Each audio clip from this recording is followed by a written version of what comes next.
أعوذ بالله من الشيطان الرجيم. بسم الله الرحمن الرحيم. ألف لام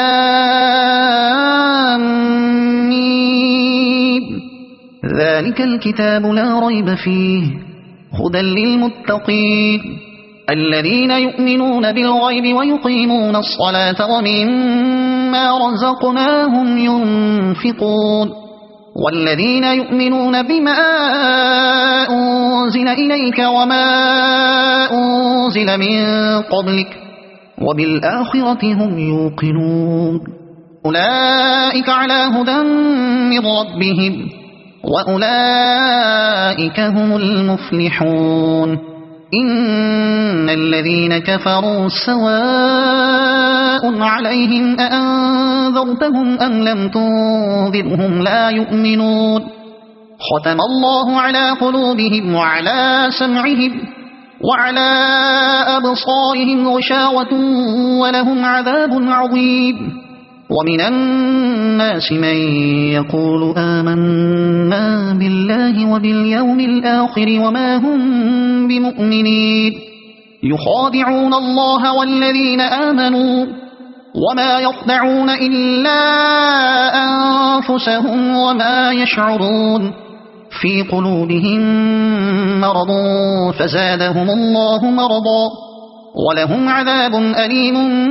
بما كانوا يكذبون وإذا قيل لهم لا تفسدوا في الأرض قالوا إنما نحن مصلحون ألا إنهم هم المفسدون ولكن لا يشعرون وإذا قيل لهم آمنوا كما آمن الناس قالوا أنؤمن كما آمن السفهاء ألا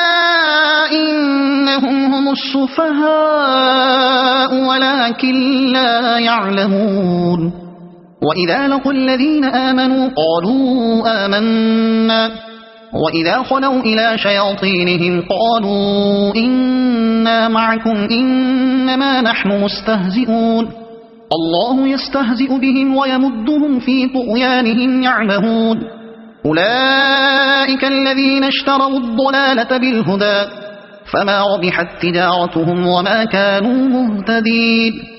مثلهم كمثل الذي استوقد نارا فلما أضاءت ما حوله ذهب الله بنورهم وتركهم في ظلمات لا يبصرون صم بكم عمي فهم لا يرجعون أو كصيب من السماء فيه ظلمات ورعد وبرق يجعلون أصابعهم في آذانهم من الصواعق حذر الموت والله محيط بالكافرين يكاد البرق يخطف أبصارهم كلما أضاء لهم مشوا فيه وإذا أظلم عليهم قاموا ولو شاء الله لذهب بسمعهم وأبصارهم إن الله على كل شيء قدير يا أيها الناس اعبدوا ربكم الذي خلقكم والذين من قبلكم لعلكم تتقون الذي جعل لكم الأرض فراشا والسماء بناء وأنزل من السماء ماء فأخرج به من الثمرات رزقا لكم فلا تجعلوا لله أندادا وأنتم تعلمون وإن كنتم في ريب مما نزلنا على عبدنا فأتوا بسورة من مثله وادعوا شهداءكم من دون الله إن كنتم صادقين فإن لم تفعلوا ولن تفعلوا فاتقوا النار التي وقودها الناس والحجارة أعدت للكافرين وبشر الذين آمنوا وعملوا الصالحات أن لهم جنات تجري من تحتها الأنهار كلما رزقوا منها من ثمرة رزقا قالوا هذا الذي رزقنا من قبل وأتوا به متشابها ولهم فيها أزواج مطهرة وهم فيها خالدون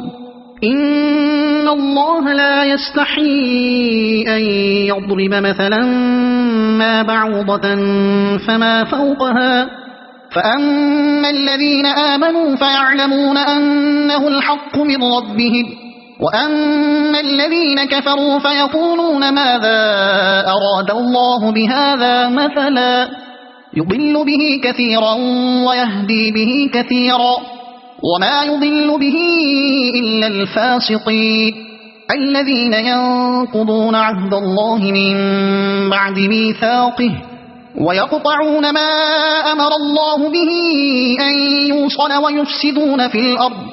أولئك هم الخاسرون كيف تكفرون بالله وكنتم أمواتا فأحياكم ثم يميتكم ثم يحييكم ثم إليه ترجعون هو الذي خلق لكم ما في الأرض جميعا ثم استوى إلى السماء فسواهن 7 سماوات وهو بكل شيء عليم وإذ قال ربك للملائكة إني جاعل في الأرض خليفة قالوا أتجعل فيها من يفسد فيها ويسفك الدماء ونحن نسبح بحمدك ونقدس لك قال إني أعلم ما لا تعلمون وعلم آدم الأسماء كلها ثم عرضهم على الملائكة فقال أنبئوني بأسماء هؤلاء إن كنتم صادقين قالوا سبحانك لا علم لنا إلا ما علمتنا إنك أنت العليم الحكيم قال يا آدم أنبئهم بأسمائهم فلما أنبأهم بأسمائهم قال ألم أقل لكم إني أعلم غيب السماوات والأرض وأعلم ما تبدون وما كنتم تكتمون وإذ قلنا للملائكة اسجدوا لآدم فسجدوا إلا إبليس أبى واستكبر وكان من الكافرين وقلنا يا آدم اسكن أنت وزوجك الجنة وكلا منها رغدا حيث شئتما ولا تقربا هذه الشجرة فتكونا من الظالمين فأزلهما الشيطان عنها فأخرجهما مما كانا فيه وقلنا اهبطوا بعضكم لبعض عدو ولكم في الأرض مستقر ومتاع إلى حين فتلقى آدم من ربه كلمات فتاب عليه إنه هو التواب الرحيم قلنا اهبطوا منها جميعا فإما يأتينكم مني هدى فمن تبع هداي فلا خوف عليهم ولا هم يحزنون والذين كفروا وكذبوا بآياتنا أولئك أصحاب النار هم فيها خالدون يا بني إسرائيل اذكروا نعمتي التي أنعمت عليكم وأوفوا بعهدي أوف بعهدكم وإياي فارهبون وآمنوا بما أنزلت مصدقا لما معكم ولا تكونوا أول كافر به ولا تشتروا بآياتي ثمنا قليلا وإياي فاتقون ولا تلبسوا الحق بالباطل وتكتموا الحق وأنتم تعلمون وأقيموا الصلاة وآتوا الزكاة واركعوا مع الراكعين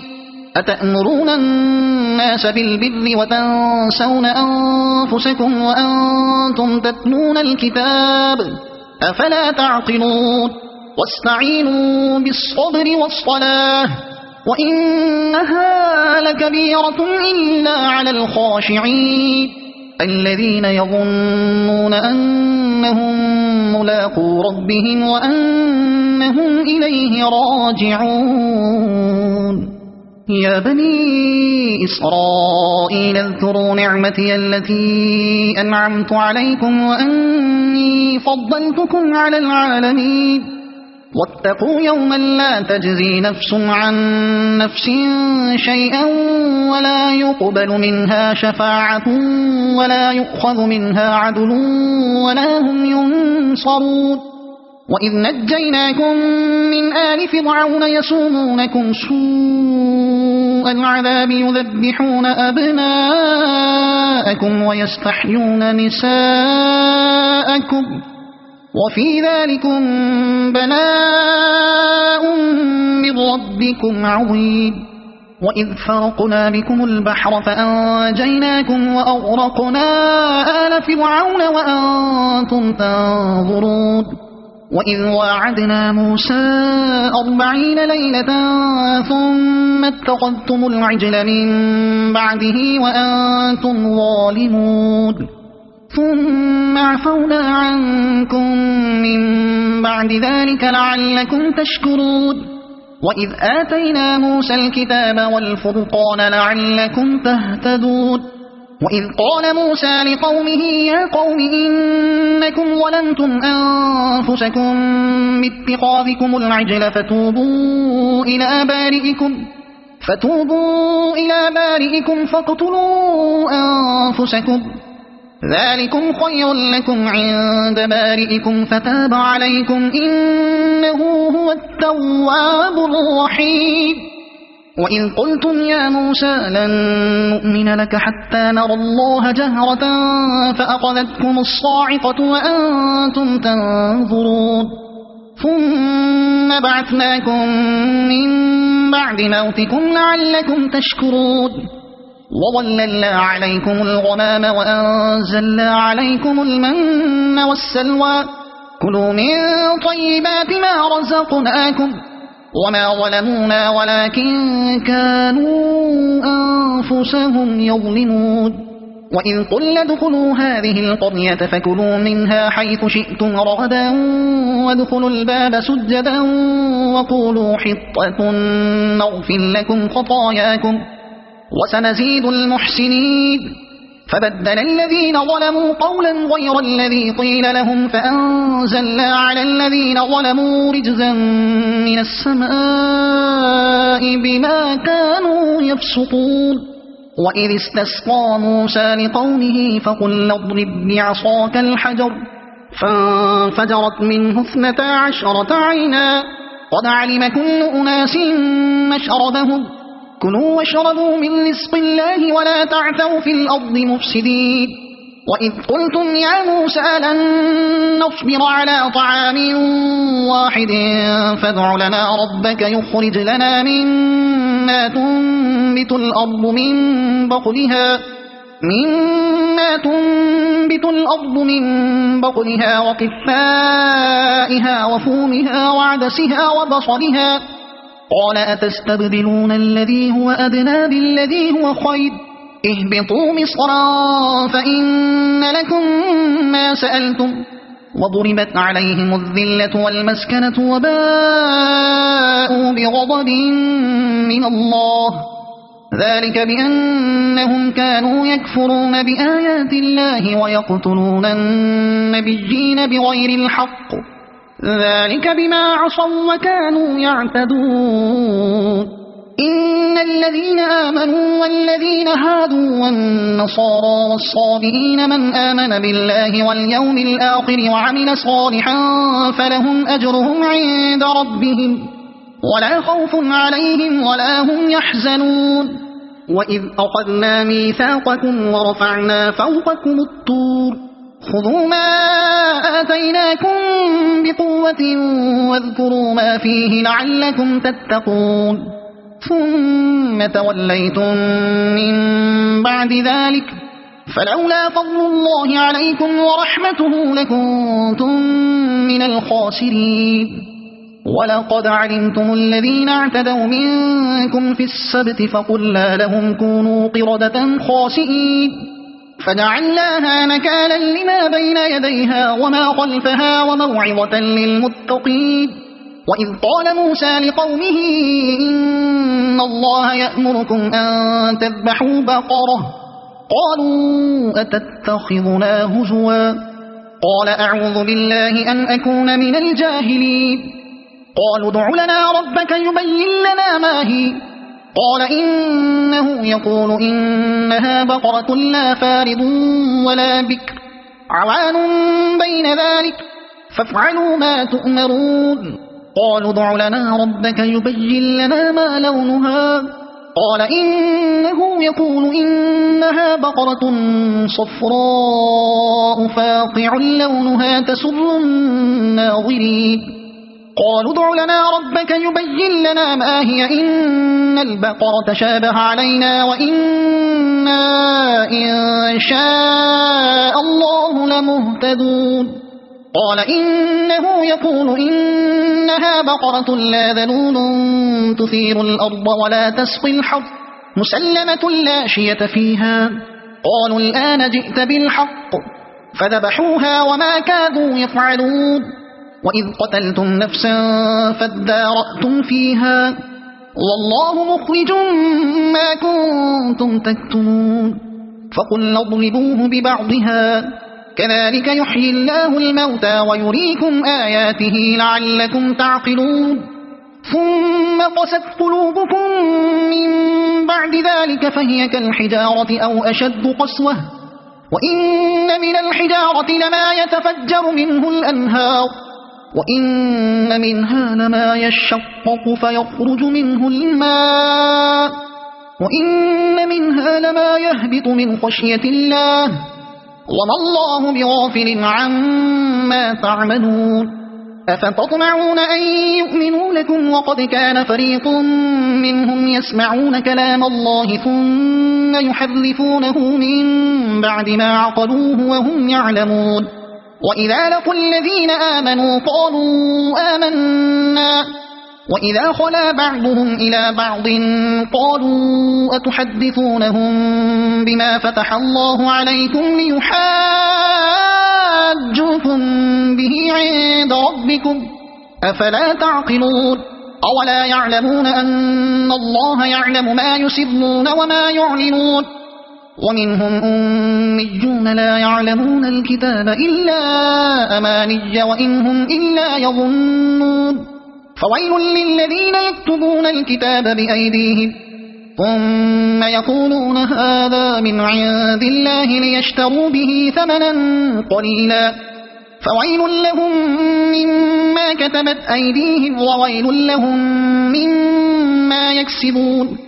وقالوا لن تمسنا النار إلا أياما معدودة قل أتخذتم عند الله عهدا فلن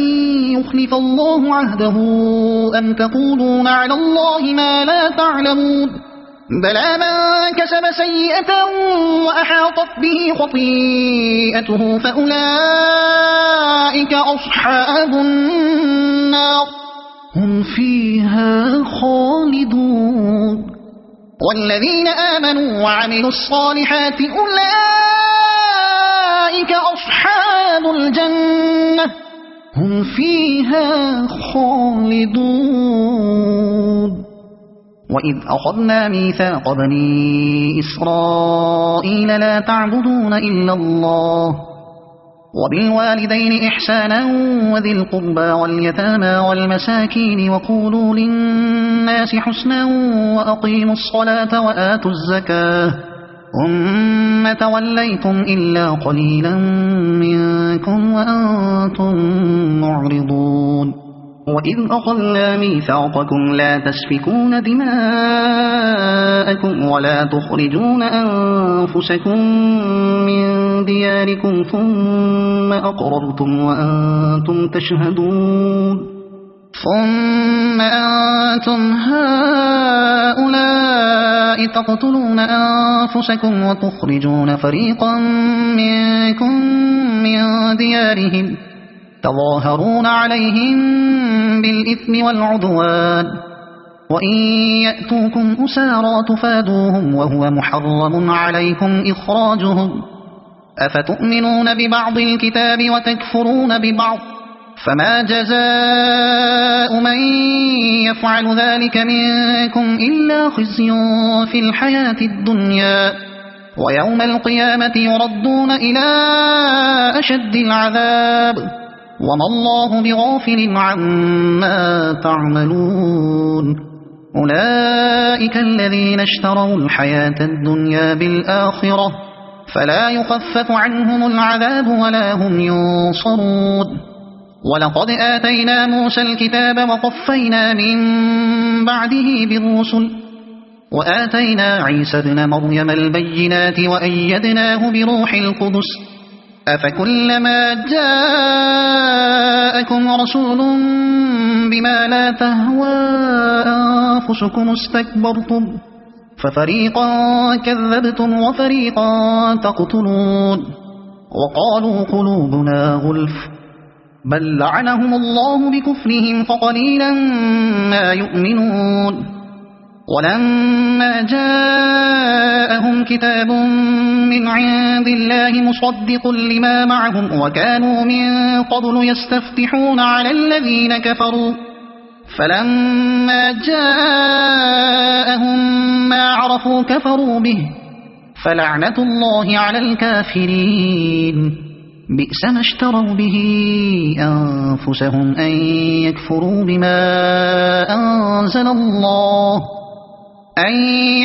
بما أنزل الله بغيا أن ينزل الله من فضله على من يشاء من عباده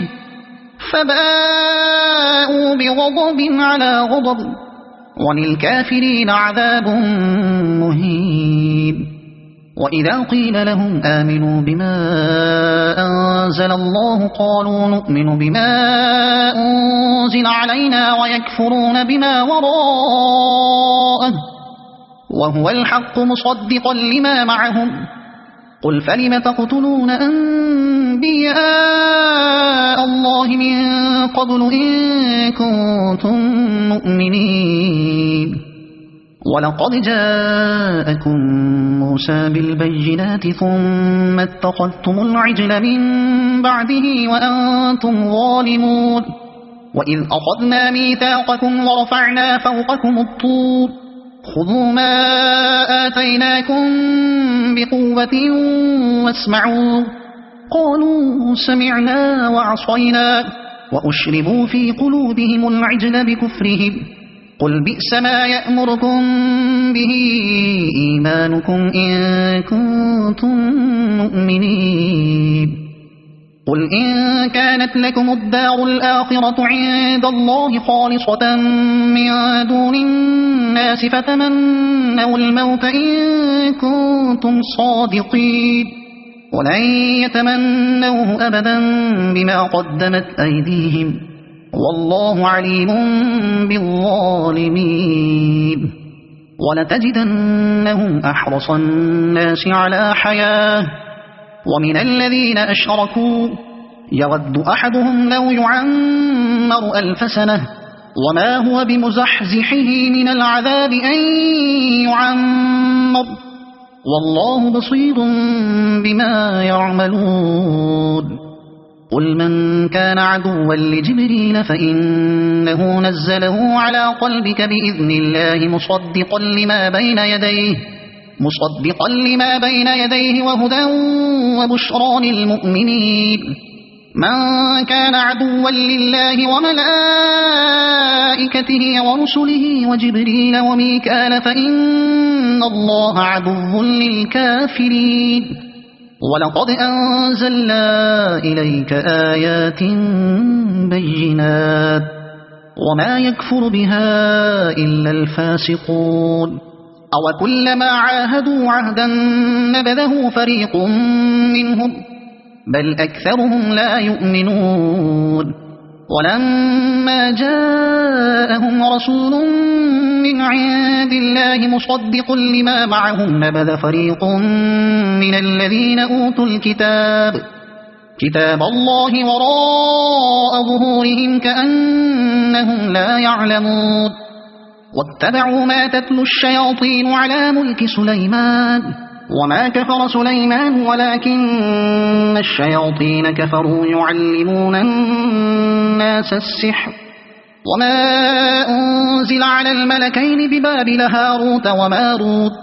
وما يعلمان من أحد حتى يقولا إنما نحن فتنة فلا تكفر فيتعلمون منهما ما يفرقون به بين المرء وزوجه وما هم بضارين به من أحد إلا بإذن الله ويتعلمون ما يضرهم ولا ينفعهم ولقد علموا لمن اشتراه ما له في الآخرة من خلاق ولبئس ما شروا به أنفسهم لو كانوا يعلمون ولو أنهم آمنوا واتقوا لمثوبة من عند الله خير لو كانوا يعلمون يا أيها الذين آمنوا لا تقولوا راعنا وقولوا انظرنا واسمعوا وللكافرين عذاب أليم ما يود الذين كفروا من أهل الكتاب ولا المشركين أن ينزل عليكم من خير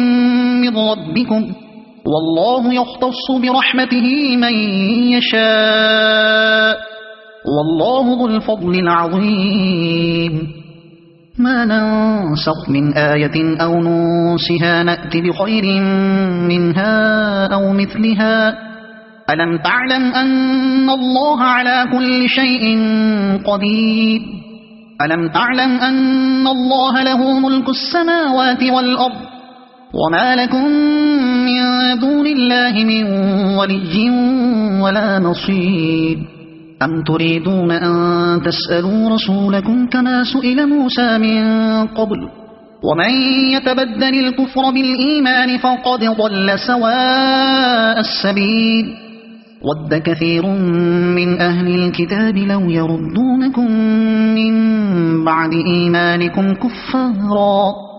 حسدا من عند أنفسهم من بعد ما تبين لهم الحق فاعفوا واصفحوا حتى يأتي الله بأمره إن الله على كل شيء قدير وأقيموا الصلاة وآتوا الزكاة وما تقدموا لأنفسكم من خير تجدوه عند الله إن الله بما تعملون بصير وقالوا لن يدخل الجنة إلا من كان هودا أو نصارى تلك أمانيهم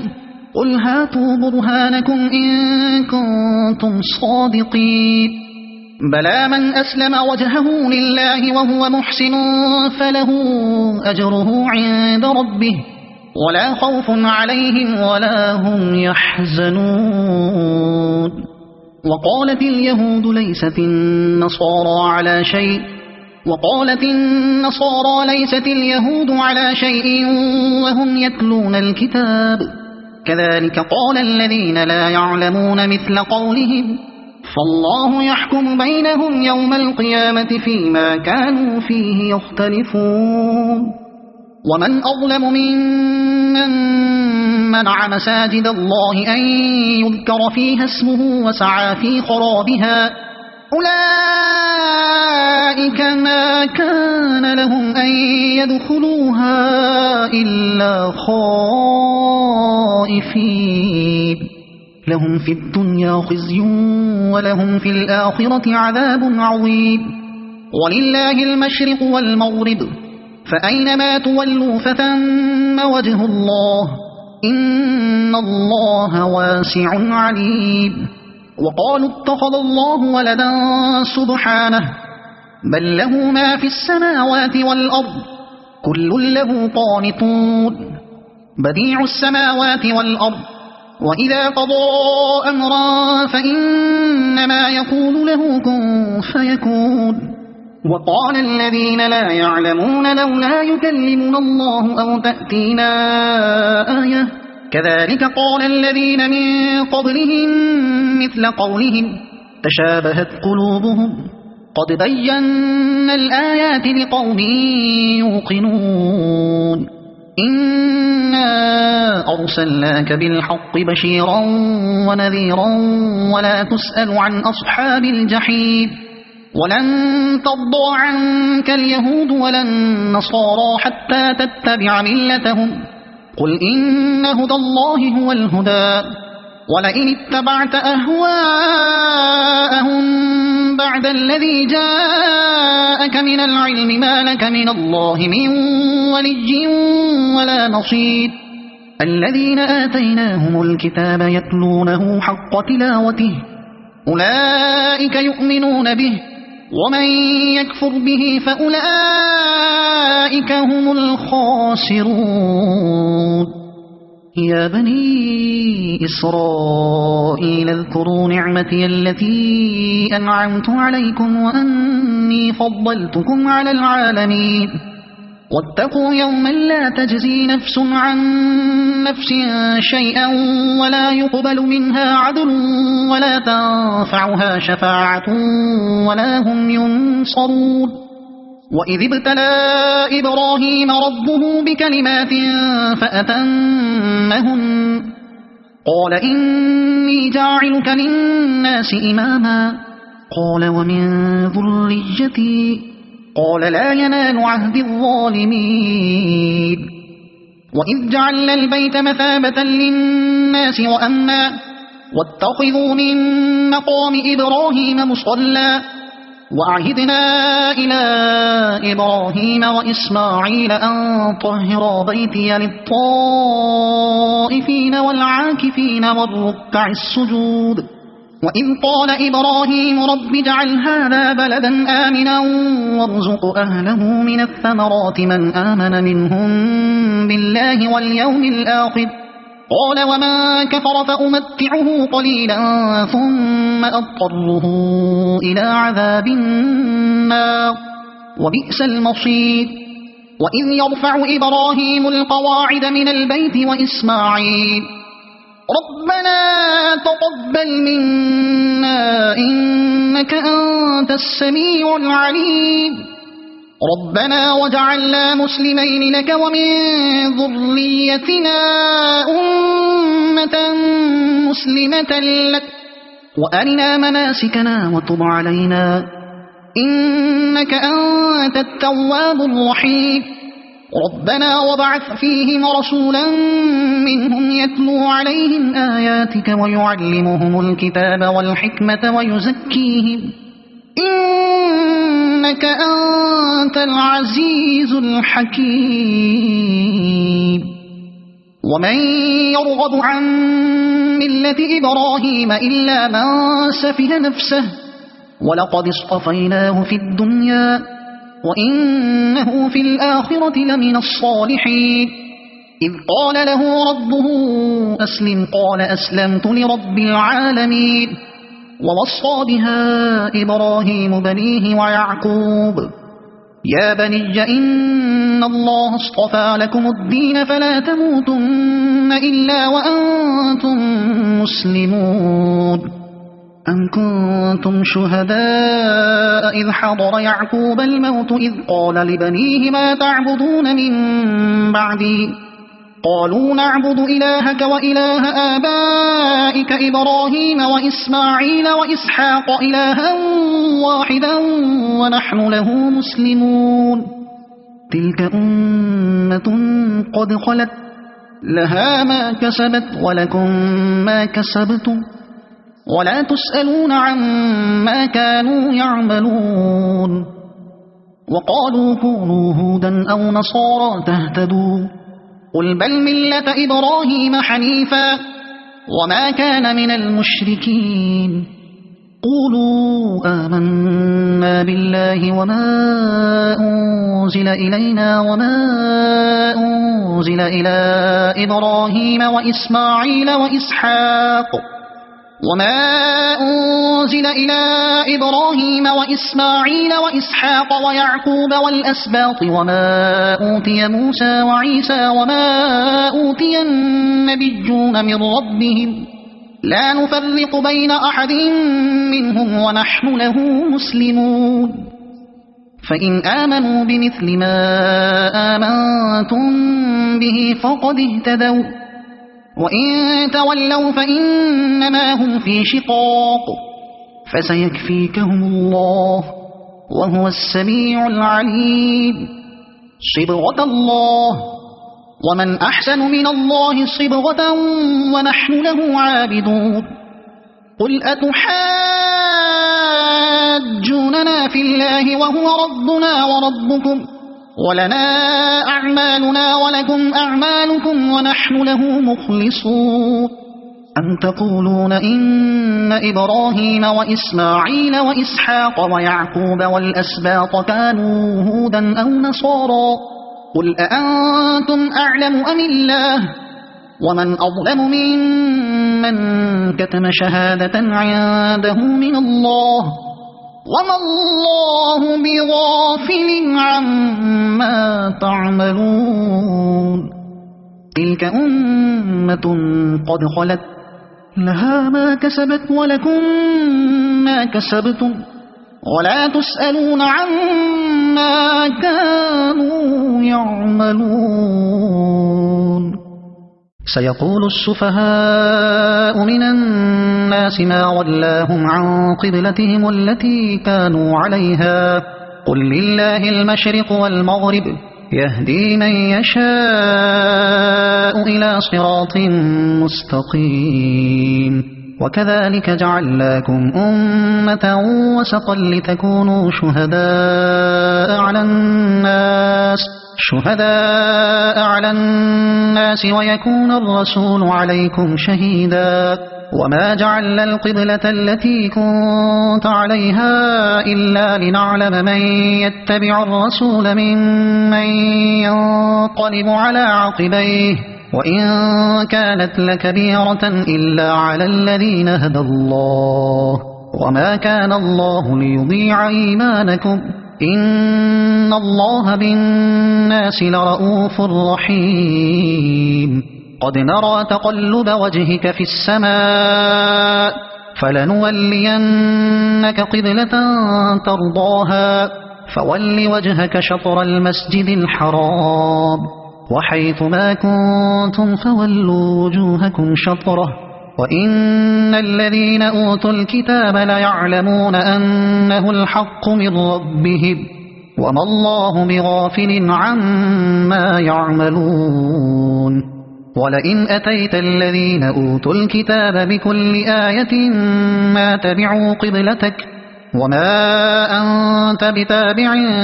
قبلتهم وما بعضهم بتابع قبلة بعض ولئن اتبعت أهواءهم من بعد ما جاءك من العلم إنك إذا لمن الظالمين الذين آتيناهم الكتاب يعرفونه كما يعرفون أبناءهم وإن فريقا منهم ليكتمون الحق وهم يعلمون الحق من ربك فلا تكونن من الممترين ولكل وجهة هو موليها فاستبقوا الخيرات أينما تكونوا يأتي بكم الله جميعا إن الله على كل شيء قدير ومن حيث خرجت فول وجهك شطر المسجد الحرام وإنه للحق من ربك وما الله بغافل عما تعملون ومن حيث خرجت فول وجهك شطر المسجد الحرام وحيث ما كنتم فولوا وجوهكم شطره لئلا يكون للناس عليكم حجة إلا الذين ظلموا منهم فلا تخشوهم واخشوني ولأتم نعمتي عليكم ولعلكم تهتدون كما أرسلنا فيكم رسولا منكم يتلو عليكم آياتنا ويزكيكم ويعلمكم الكتاب والحكمة ويعلمكم ما لم تكونوا تعلمون فاذكروني أذكركم واشكروا لي ولا تكفرون يا أيها الذين آمنوا استعينوا بالصبر والصلاة إن الله مع الصابرين ولا تقولوا لمن يقتل في سبيل الله أموات بل أحياء ولكن لا تشعرون ولنبلونكم بشيء من الخوف والجوع ونقص من الأموال والأنفس والثمرات وبشر الصابرين الذين إذا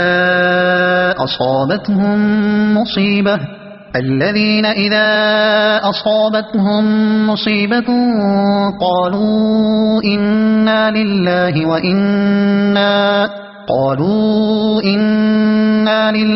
وإنا إليه راجعون أولئك عليهم صلوات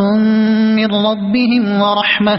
وأولئك هم المهتدون إن الصفا والمروة من شعائر الله فمن حج البيت أو اعتمر فلا جناح عليه أن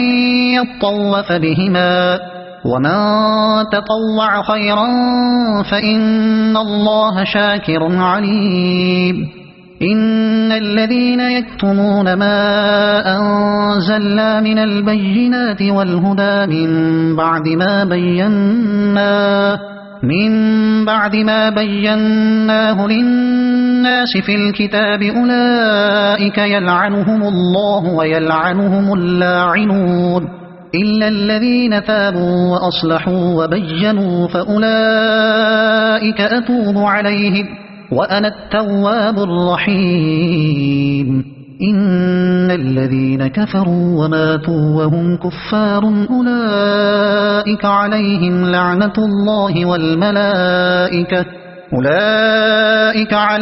لعنة الله والملائكة والناس أجمعين خالدين فيها لا يخفف عنهم العذاب ولا هم ينظرون وإلهكم إله واحد لا إله إلا هو الرحمن الرحيم إن في خلق السماوات والأرض واختلاف الليل والنهار والفلك التي تجري في البحر بما ينفع الناس وما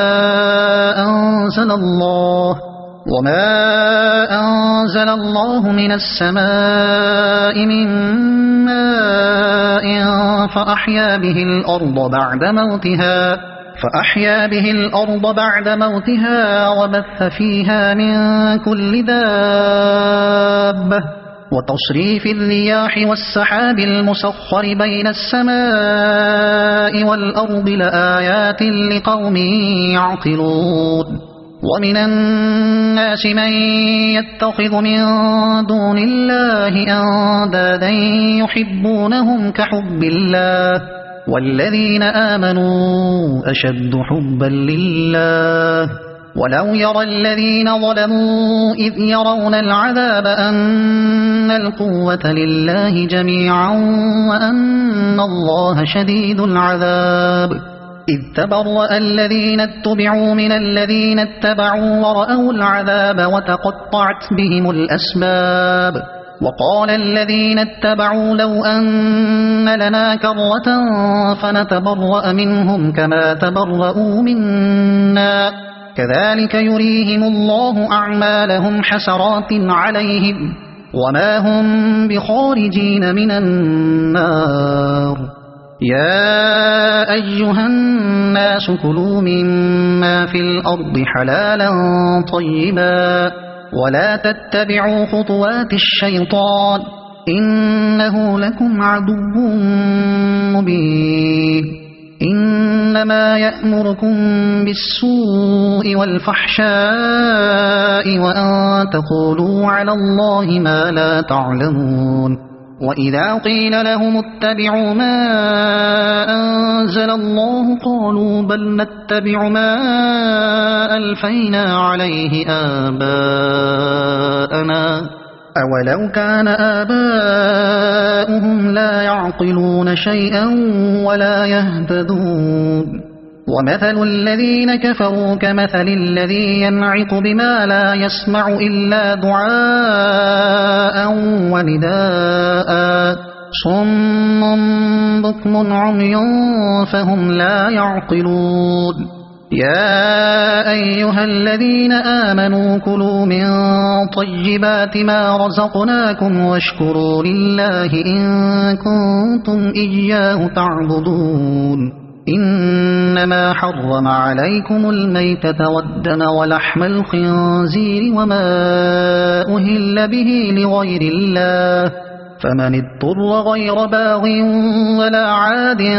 فلا إثم عليه إن الله غفور رحيم إن الذين يكتمون ما أنزل الله من الكتاب ويشترون به ثمنا قليلا أولئك ما يأكلون في بطونهم إلا النار ولا يكلمهم الله يوم القيامة ولا يزكيهم ولهم عذاب أليم أولئك الذين اشتروا الضلالة بالهدى والعذاب بالمغفرة فما أصبرهم على النار ذلك بأن الله نزل الكتاب بالحق وإن الذين اختلفوا في الكتاب لفي شقاق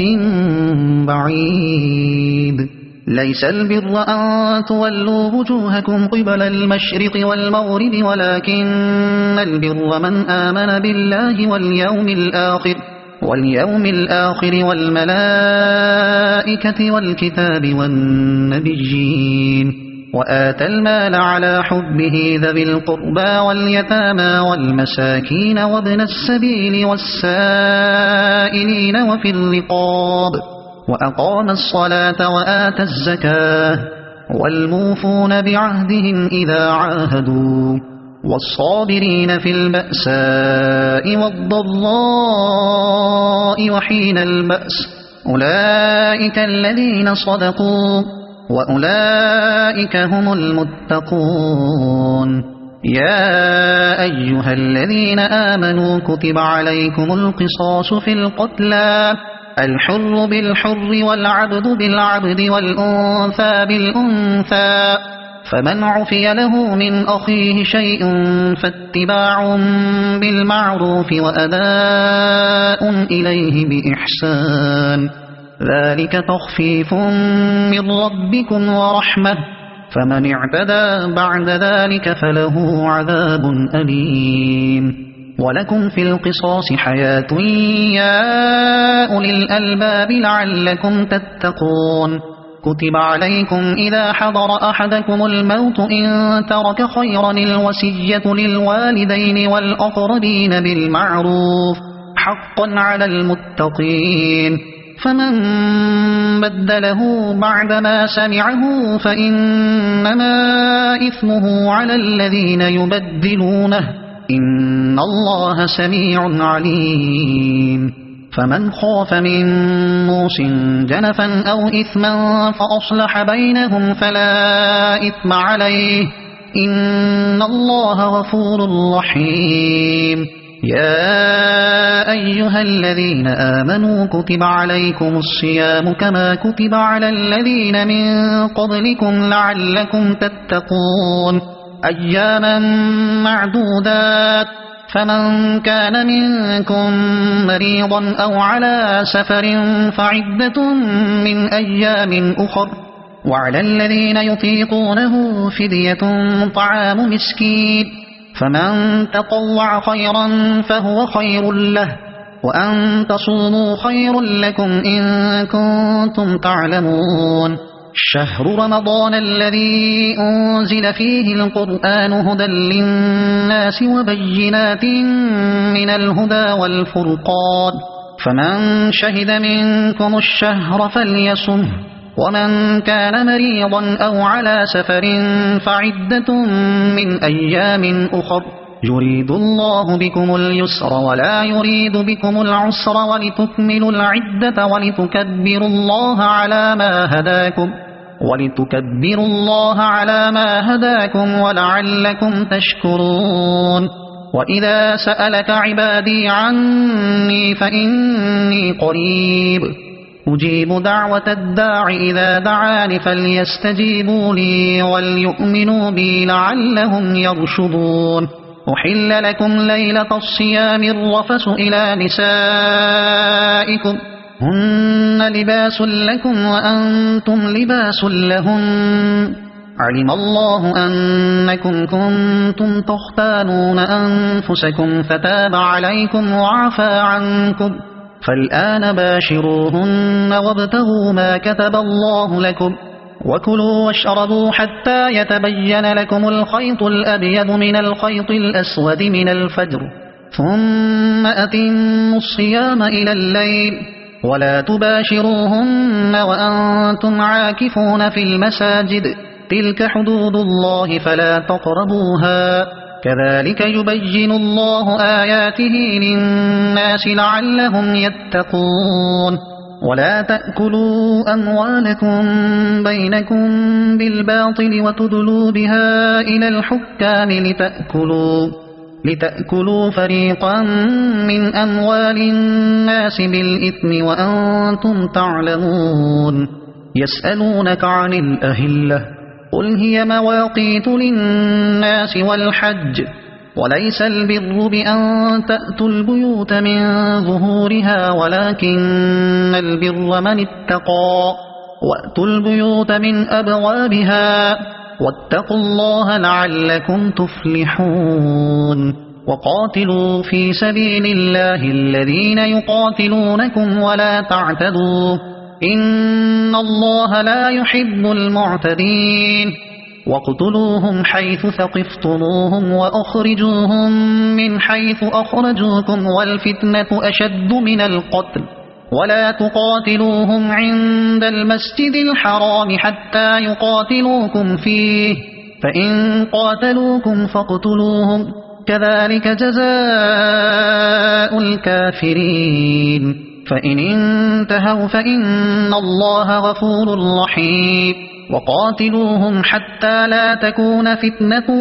ويكون الدين لله فإن انتهوا فلا عدوان إلا على الظالمين الشهر الحرام بالشهر الحرام والحرمات قصاص فمن اعتدى عليكم فاعتدوا عليه بمثل ما اعتدى عليكم واتقوا الله واعلموا أن الله مع المتقين وأنفقوا في سبيل الله ولا تلقوا بأيديكم إلى التهلكة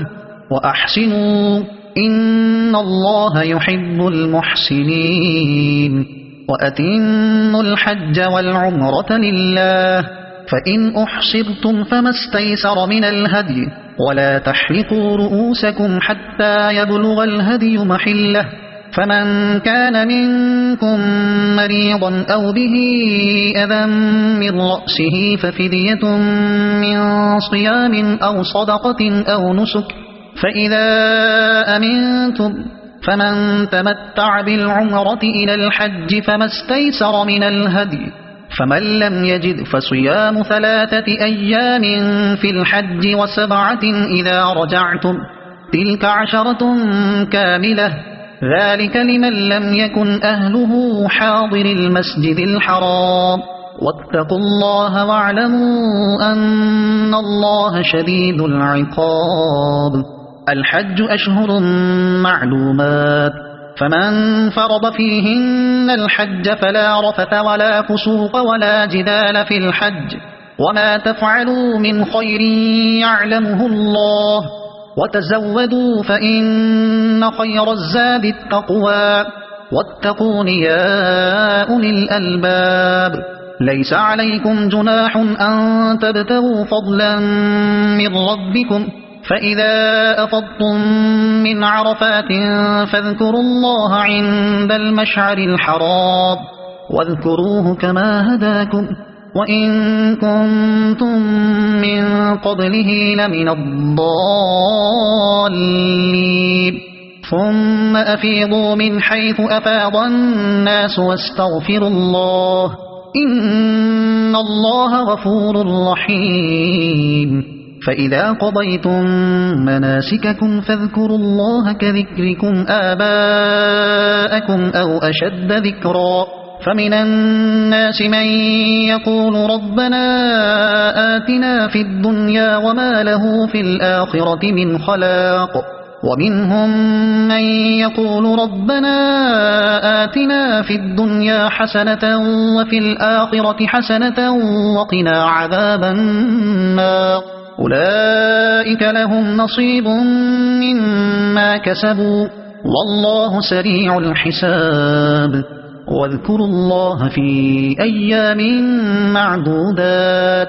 فمن تعجل في يومين فلا إثم عليه ومن تأخر فلا إثم عليه لمن اتقى واتقوا الله واعلموا أنكم إليه تحشرون ومن الناس من يعجبك قوله في الحياة الدنيا ويشهد الله على ما في قلبه وهو ألد الخصام وإذا تولى سعى في الأرض ليفسد فيها ويهلك الحرث والنسل والله لا يحب الفساد وإذا قيل له اتق الله أخذته العزة بالإثم فحسبه جهنم ولبئس المهاد ومن الناس من يشري نفسه ابتغاء مرضات الله والله رؤوف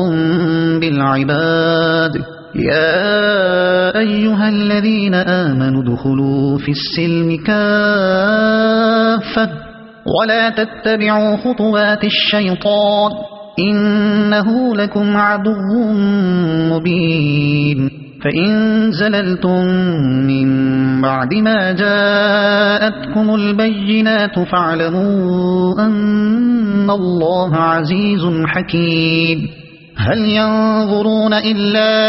أن يأتيهم الله في ظلل من الغمام والملائكة وقضي الأمر وإلى الله ترجع الأمور سل بني إسرائيل كم آتيناهم من آية بينة ومن يبدل نعمة الله من بعد ما جاءته فإن الله شديد العقاب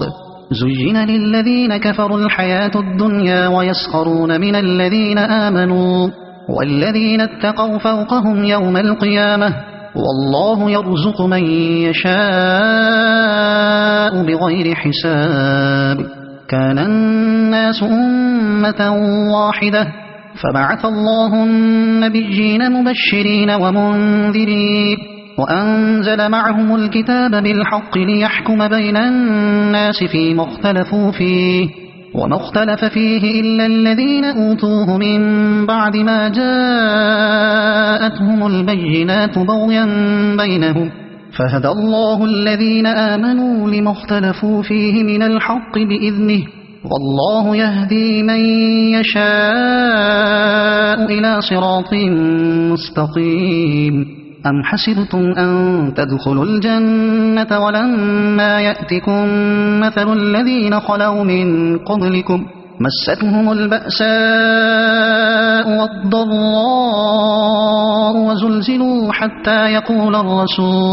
وزلزلوا حتى يقول الرسول والذين آمنوا معه متى نصر الله ألا إن نصر الله قريب يسألونك ماذا ينفقون قل ما أنفقتم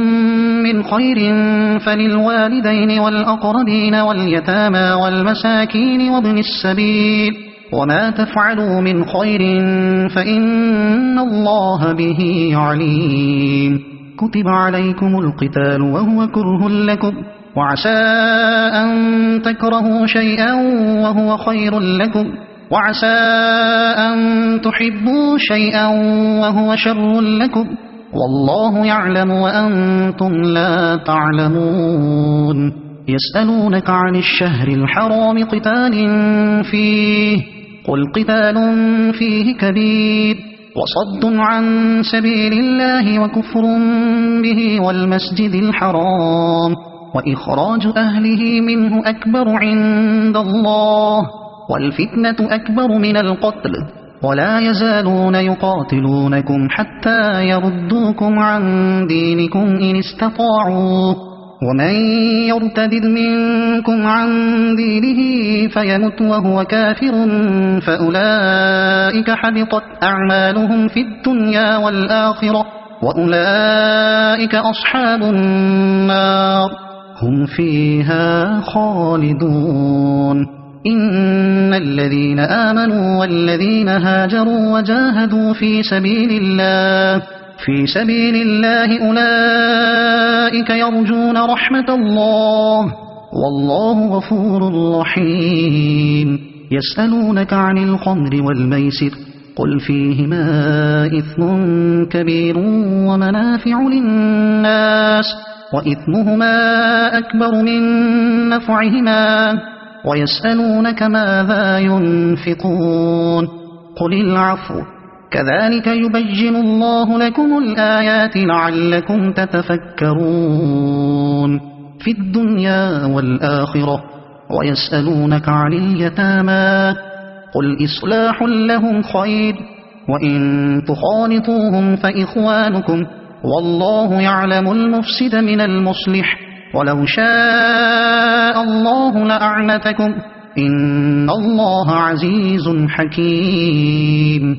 ولا تنكحوا المشركات حتى يؤمنوا، ولأمة مؤمنة خير من مشركة ولو أعجبتكم، ولا تنكحوا المشركين حتى يؤمنوا، ولعبد مؤمن خير من مشرك ولو أعجبكم، أولئك يدعون إلى النار والله يدعو إلى الجنة والمغفرة بإذنه، ويبين آياته للناس لعلهم يتذكرون. ويسألونك عن المحيض قل هو أذى فاعتزلوا النساء في المحيض ولا تقربوهن حتى يطهرن، فإذا تطهرن فأتوهن من حيث أمركم الله إن الله يحب التوابين ويحب المتطهرين. نساؤكم حرث لكم فأتوا حرثكم أنى شئتم وقدموا لأنفسكم واتقوا الله واعلموا أنكم ملاقوه وبشر المؤمنين. ولا تجعلوا الله عرضة لأيمانكم أن تبروا وتتقوا وتصلحوا بين الناس والله سميع عليم. لا يؤاخذكم الله باللغو في أيمانكم ولكن يؤاخذكم بما كسبت قلوبكم والله غفور حليم. للذين يؤلون من نسائهم تربص 4 أشهر فإن فاءوا فإن الله غفور رحيم. وإن عزموا الطلاق فإن الله سميع عليم. والمطلقات يتربصن بأنفسهن 3 قروء ولا يحل لهن أن يكتمن ما خلق الله في أرحامهن إن كن يؤمن بالله واليوم الآخر وبعولتهن أحق بردهن في ذلك إن أرادوا إصلاحا ولهن مثل الذي عليهن بالمعروف وللرجال عليهن درجة والله عزيز حكيم. الطلاق 2 فإمساك بمعروف أو تسريح بإحسان ولا يحل لكم أن تأخذوا مما آتيتموهن شيئا إلا أن يخافا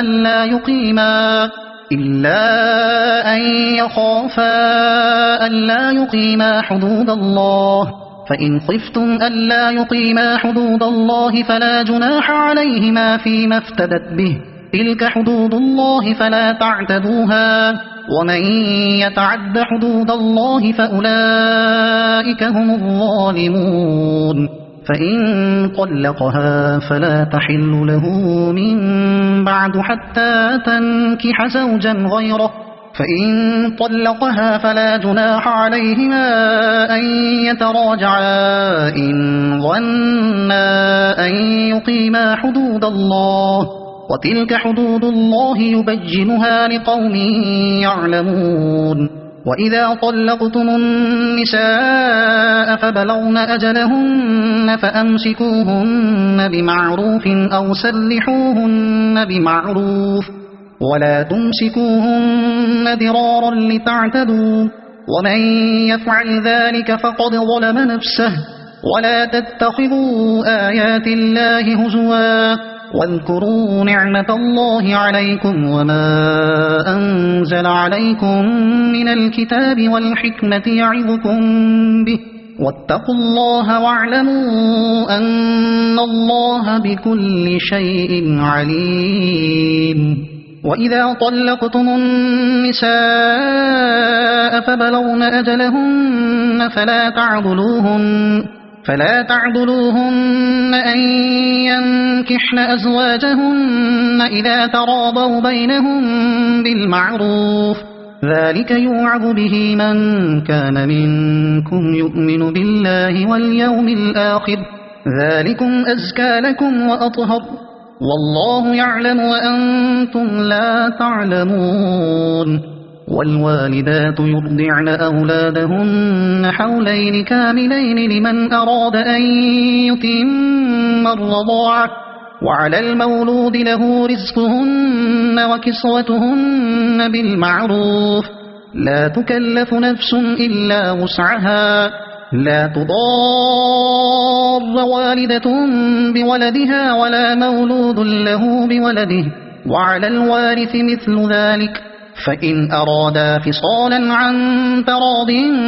منهما وتشاور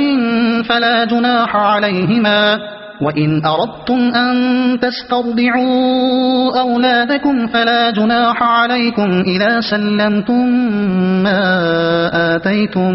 بالمعروف، واتقوا الله واعلموا أن الله بما تعملون بصير. والذين يتوفون منكم ويذرون أزواجا يتربصن بأنفسهن 4 أشهر وعشرا، فإذا بلغن أجلهن فلا جناح عليكم فيما فعلن في أنفسهن بالمعروف، والله بما تعملون خبير. ولا جناح عليكم فيما عرضتم به من خطبة النساء أو أكننتم في أنفسكم، علم الله أنكم ستذكرونهن ولكن لا تواعدوهن سرا إلا أن تقولوا قولا معروفا، ولا تعزموا عقدة النكاح حتى يبلغ الكتاب أجله، واعلموا أن الله يعلم ما في أنفسكم فاحذروه، واعلموا أن الله غفور حليم. لا جناح عليكم إن طلقتم النساء ما لم تمسوهن أو تفرضوا لهن فريضة، ومتعوهن على الموسع قدره وعلى المقتر قدره متاعا بالمعروف حقا على المحسنين. وإن طلقتموهن من قبل أن تمسوهن وقد فرضتم لهن فريضة فنصف ما فرضتم إلا أن يعفون أو يعفو الذي بيده عقدة النكاح، وأن تعفوا أقرب للتقوى، ولا تنسوا الفضل بينكم إن الله بما تعملون بصير حافظوا على الصلوات والصلاة الوسطى وقوموا لله قانتين فإن خفتم فرجالا أو ركبانا فإذا أمنتم فاذكروا الله كما علمكم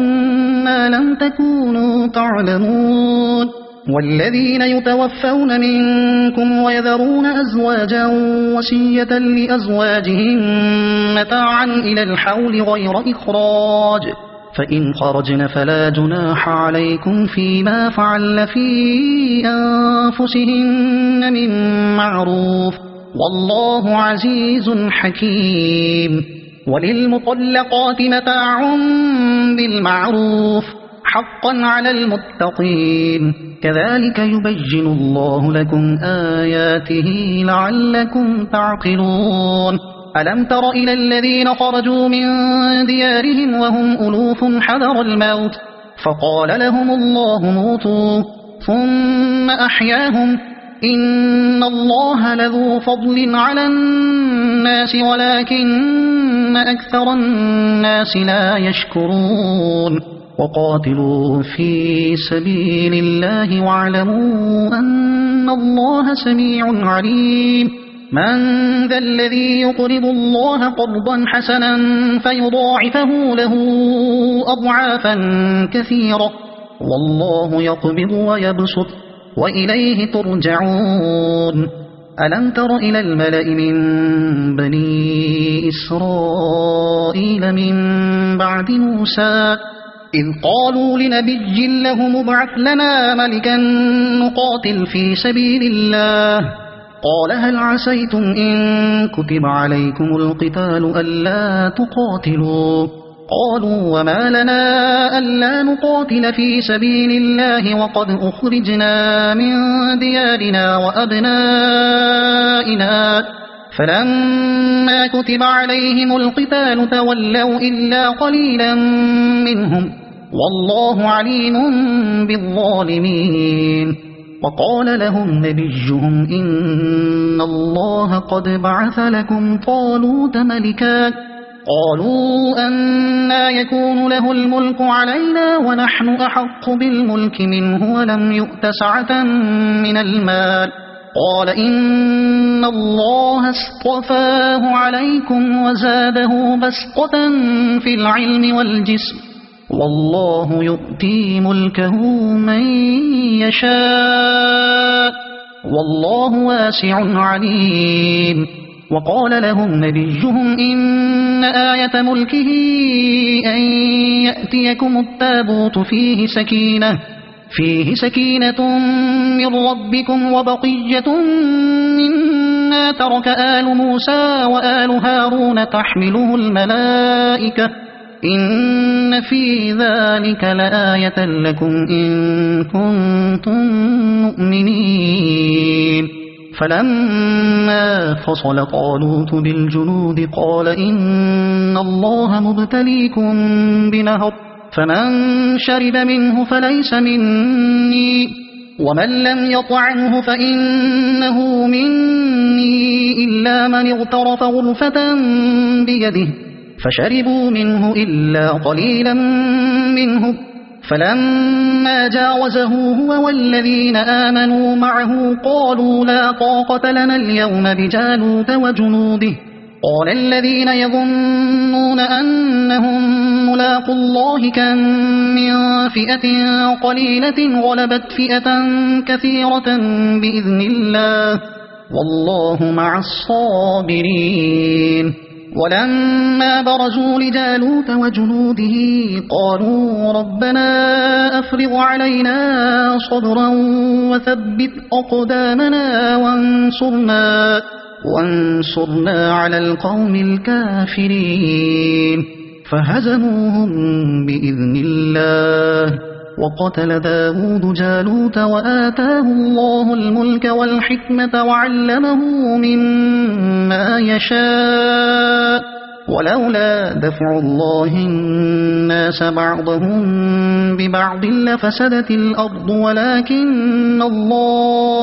ولكن الله ذو فضل على العالمين تلك آيات الله نتلوها عليك بالحق وإنك لمن المرسلين تلك الرسل فضلنا بعضهم على بعض منهم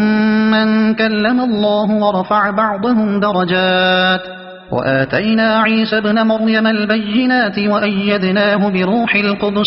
ولو شاء الله ما اقتتل الذين من بعدهم من بعد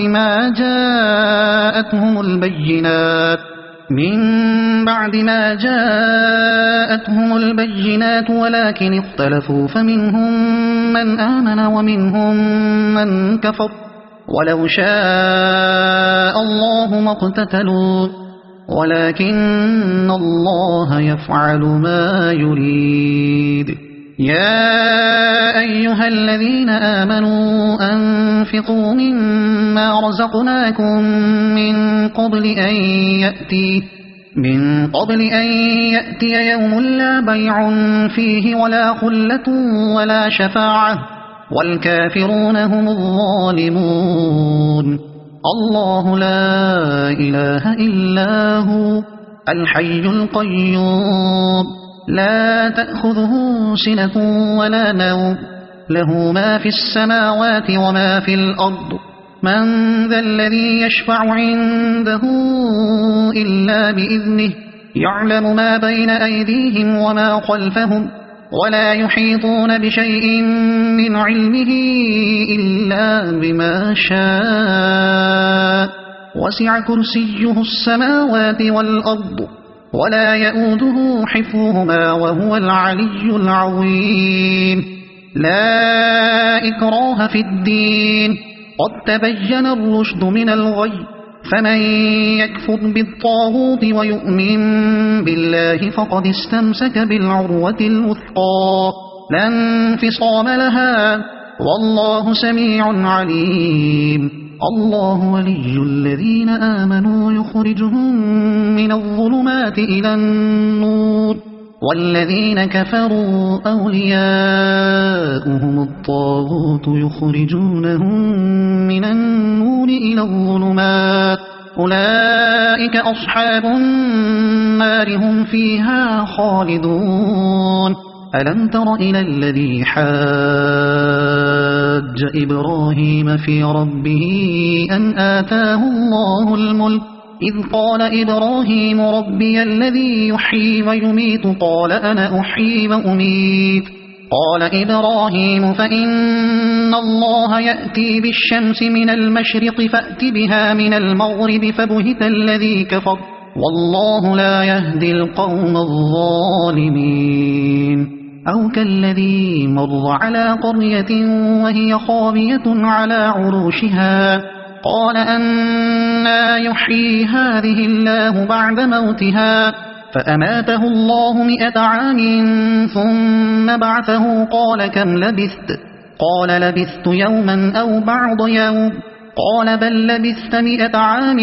فانظر إلى طعامك وشرابك لم يتسنه وانظر إلى حمارك ولنجعلك آية للناس وانظر إلى العظام كيف ننشزها ثم نكسوها لحما فلما تبين له قال أعلم أن الله على كل شيء قدير وإذ قال إبراهيم رب أرني كيف تحيي الموتى قال أولم تؤمن قال بلى ولكن ليطمئن قلبي قال فخذ 4 من الطير فصرهن إليك ثم اجعل على كل جبل منهن جزءا ثم ادعهن يأتينك سعيا واعلم أن الله عزيز حكيم مثل الذين ينفقون أموالهم في سبيل الله كمثل حبة أنبتت 7 سنابل في كل سنبلة 100 حبة والله يضاعف لمن يشاء والله واسع عليم. الذين ينفقون أموالهم في سبيل الله ثم لا يتبعون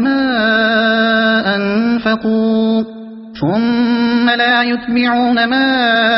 أنفقوا منا ولا أذى لهم أجرهم عند ربهم ولا خوف عليهم ولا هم يحزنون.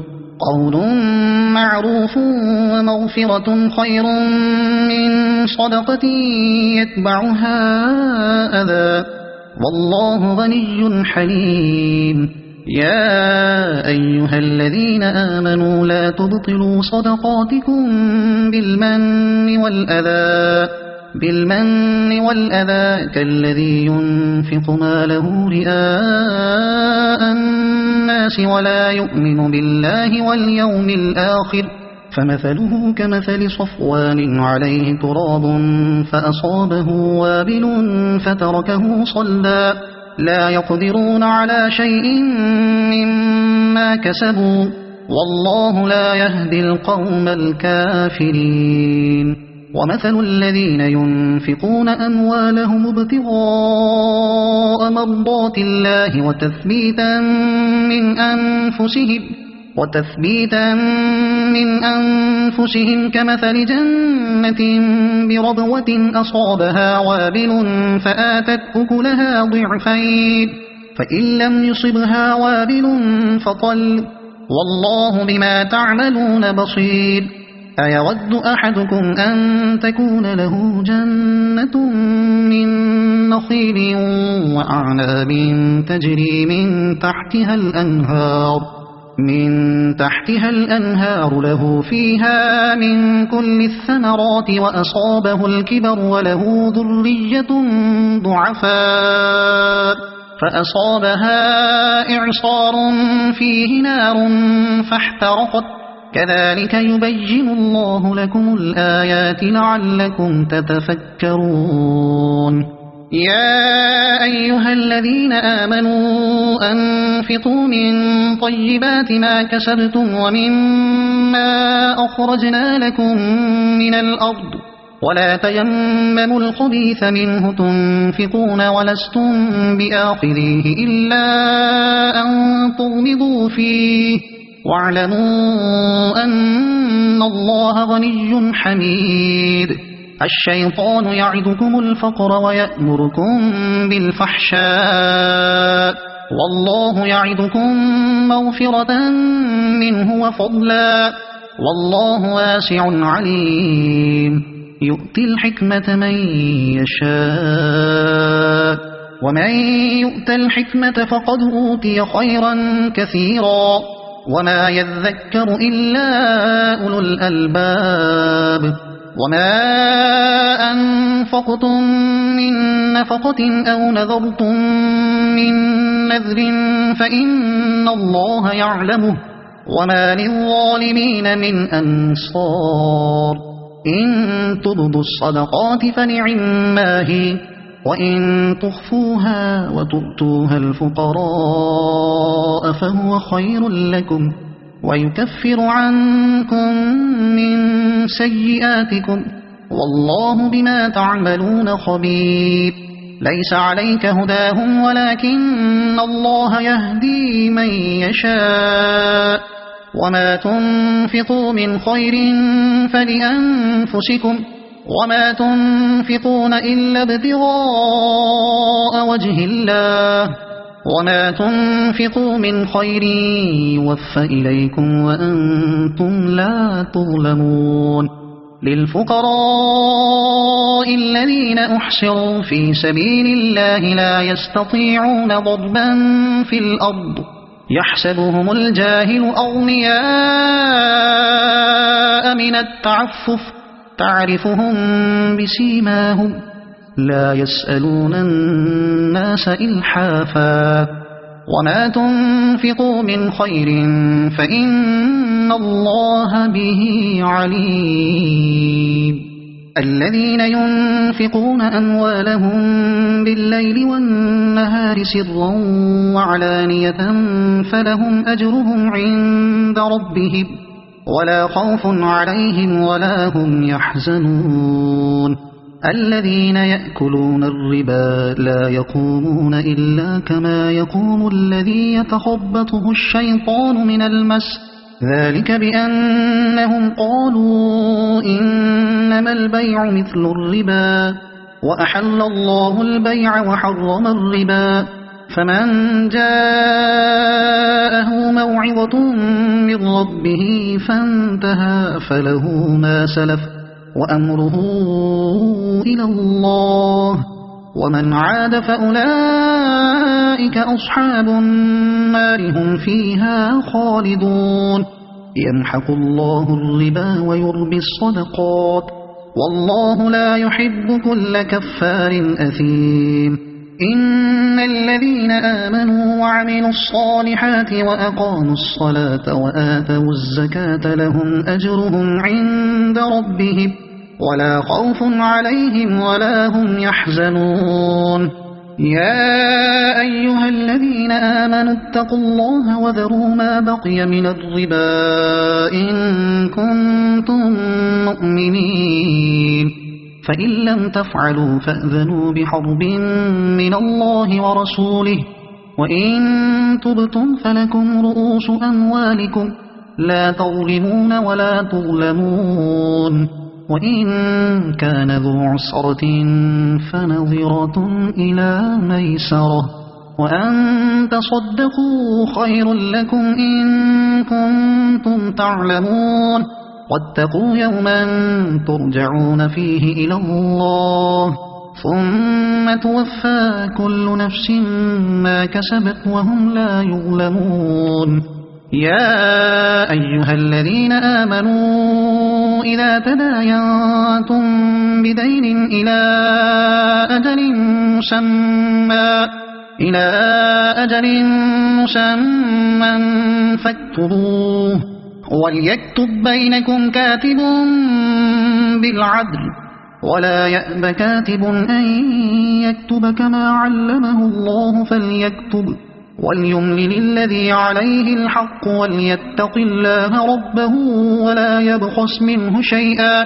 فإن كان الذي عليه الحق سفيها أو ضعيفا أو لا يستطيع أن يمل هو فليملل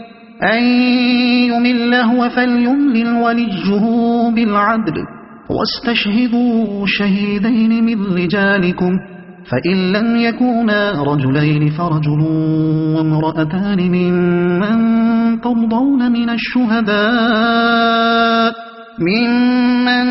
ترضون من الشهداء أن تضل إحداهما فتذكر إحداهما الأخرى ولا يأبى الشهداء إذا ما دعوا ولا تسأموا أن تكتبوه صغيرا أو كبيرا إلى أجله ذلكم أقسط عند الله وأقوم للشهادة وأدنى ألا ترتابوا إلا أن تكون تجارة حاضرة تديرونها بينكم فليس عليكم جناح ألا تكتبوها وأشهدوا إذا تبايعتم ولا يضار كاتب ولا شهيد وإن تفعلوا فإنه فسوق بكم واتقوا الله ويعلمكم الله والله بكل شيء عليم وإن كنتم على سفر ولم تجدوا كاتبا فرهان مقبوضة فإن أمن بعضكم بعضا فليؤدي الذي اؤتمن أمانته وليتق الله ربه ولا تكتموا الشهادة ومن يكتمها فإنه آثم قلبه والله بما تعملون عليم لله ما في السماوات وما في الأرض وإن تبدوا ما في أنفسكم أو تخفوه يحاسبكم به الله فيغفر لمن يشاء ويعذب من يشاء والله على كل شيء قدير. آمن الرسول بما أنزل إليه من ربه والمؤمنون كل آمن بالله وملائكته وكتبه ورسله لا نفرق بين أحد من رسله وقالوا سمعنا وأطعنا غفرانك ربنا وإليك المصير. لا يكلف الله نفسا إلا وسعها لها ما كسبت وعليها ما اكتسبت ربنا لا تؤاخذنا إن نسينا أو أخطأنا ربنا ولا تحمل علينا إصرا كما حملته على الذين من قبلنا ربنا ولا تحملنا ما لا طاقة لنا به واعف عنا واغفر لنا وارحمنا أنت مولانا فانصرنا على القوم الكافرين. صدق الله العظيم.